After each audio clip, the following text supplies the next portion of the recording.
In the quiet town of Halewick, nestled between the woods and the wind-whipped hills, nothing bad was supposed to happen. People left their doors unlocked, their porch lights glowing like sentinels against the night. But in the winter of 2018, a shadow began moving from home to home, a man with a ring of keys and a plan that would spiral far beyond his control. It began with a door, the kind of door that sighed when it opened, the kind of door whose hinges remembered too much. A man named Graham Voss turned his master key inside the brass lock and stepped into a home he'd repaired only 2 weeks ago. He paused in the dark hallway, smelling the faint trace of lavender air freshener and wine. The family was asleep upstairs. He knew their schedule. He had installed their locks himself. It was supposed to be a theft. Just money, a few electronics. No one hurt. But something in him, something sharp and hollow, whispered otherwise. As the clock on the mantel struck 3:17 a.m., Graham's shadow passed across the living room wall, carrying a crowbar in one hand and a sense of purpose in the other. That night, Halewick lost its peace. Graham Voss had always been good with his hands. Fixing, shaping, tightening. He was the kind of man who could make a door glide open like a whisper or rewire a light fixture in 10 minutes. At 38, he had worked every odd job in Halewick, from plumbing to plastering, but locksmithing was where he found comfort. Locks were honest. They only kept out what you told them to. But the world hadn't been as kind. His ex-wife, Elena, had left 2 years ago, taking their daughter to her parents' home across the state. Business was slow. The bills kept multiplying. So when wealthy clients began calling him for private installations, new locks, reinforced doors, security upgrades, he started making copies of their keys. Just in case, he told himself. The first time he used one was for survival. Rent was due, and the woman he worked for wouldn't even notice the missing jewelry. But when he realized how easy it was, how invisible he could be, something inside him loosened. He started visiting homes not to steal, but to listen. To stand in their perfect living rooms, surrounded by wealth, pretending he belonged. It was at the Merriman estate where things began to turn. The Merrimans were new money, loud, proud, and careless. They had trusted Graham to replace every lock in their mansion. A week later, he returned uninvited. As he crept through the dark corridors, a noise froze him, a woman's voice calling from upstairs. "Who's there?" Graham panicked, grabbed the nearest object, a silver candlestick, and when Clara Merriman appeared at the landing, everything happened too fast. A swing, a scream, a silence so deep it rang in his ears. Her body fell down the staircase like an abandoned doll. He stood there trembling, the candlestick warm in his hand. He didn't mean to kill her, but when he saw her husband's safe behind the study painting, he finished what he started. By dawn, Halewick police called it a home invasion gone wrong. Graham watched the report from his couch, emotionless, sipping coffee as if it was someone else's tragedy. And for a moment, it was, until it wasn't. Graham told himself it would stop. He promised it would. But the silence after Clara Merriman's death felt intoxicating.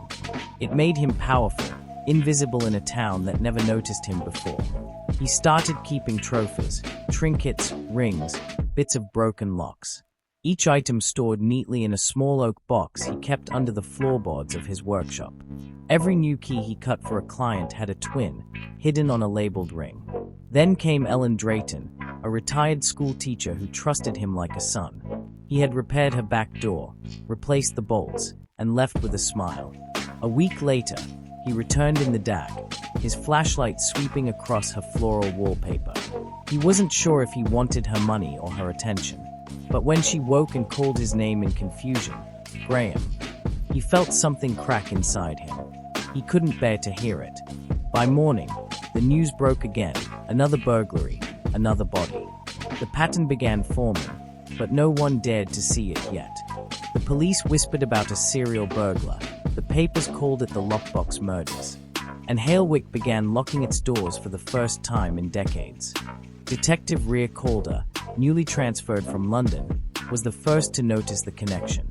She was meticulous, every file, every photo perfectly aligned on her desk.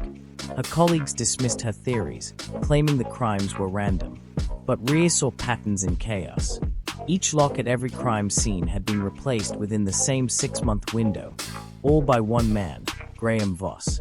She paid him a visit under the guise of hiring him for an apartment lock upgrade. Graham arrived in his gray van, smiling, polite, his calloused hands smelling faintly of machine oil. Rhea studied him, the way he avoided her eyes, the way he traced the edges of her door frame as if memoizing it. That night, she wrote his name in her notebook and circled it 3 times. But Graham wasn't as oblivious as she hoped. He'd recognized the faint bulge of her badge under her jacket. Now he was watching her. He began following her, first out of curiosity, then out of fear. He knew she was coming. He could feel it tightening around him like a key turning in a lock. Winter pressed its weight on Halewick. The murders had stopped for a month, but the town still shivered with suspicion. Graham spent most days alone in his workshop, surrounded by his tools, steel teeth, tumblers, broken locks that looked almost organic under dim light. He told himself he wasn't a killer. He fixed things. He only ever reacted. But denial wore thin. When Rhea returned to his shop with a warrant, the tension was electric. She found nothing incriminating. He'd cleaned it spotless. Yet something about his composure unsettled her. As she turned to leave, her flashlight beam flicked across a floorboard slightly raised. She marked it mentally, saying nothing. That night, she came back with a partner. What they found beneath the floor changed everything. Keys. Dozens of them. Some tagged with initials, some with addresses. And beneath them, an oak box filled with jewelry, watches, and faded photographs of his victims. The warrant became an arrest. Graham didn't resist. But as they loaded him into the car, Rhea noticed the faintest smile at the corner of his mouth, like he'd just locked the world behind him and thrown away the key. During interrogation, Graham said little. His voice was even, almost gentle. "People think locks keep them safe," he told Rhea. "But they only remind you of what you're afraid of losing." He confessed to 3 murders. They suspected 5. But what disturbed Rhea most wasn't his calmness, it was the precision. Every act had been planned like a craftsman finishing a project. He described each break-in like it was a work of art. Before trial, Graham's van was searched again. Hidden behind the lining of the driver's seat was one last key, labeled Calder. Rhea's blood ran cold.